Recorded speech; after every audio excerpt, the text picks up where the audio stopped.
এই বেডির আপনারা চিনেননি, দেখেন তো।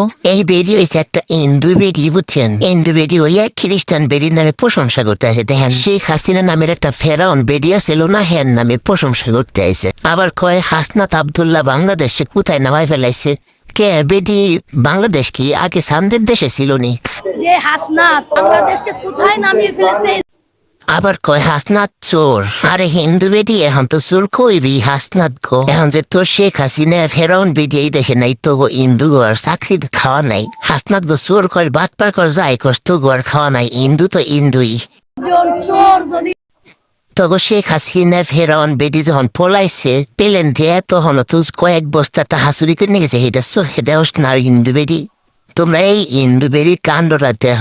কয় বাংলাদেশ নাকি হাসনাতুল্লাহ ধ্বংস করছে। আরে হাসনাতুল্লাহ তো কোলা পানো তো কদিন ধরে আইছে। তোর ফেরাউন শেখ হাসিনা বেটি তো 17 বছরে বাংলাদেশ ধ্বংস করে তুষের মতো উড়াই দিয়ে চলে গেছে। এর থেকে বাংলাদেশ ধ্বংসের আর কিছু নাই।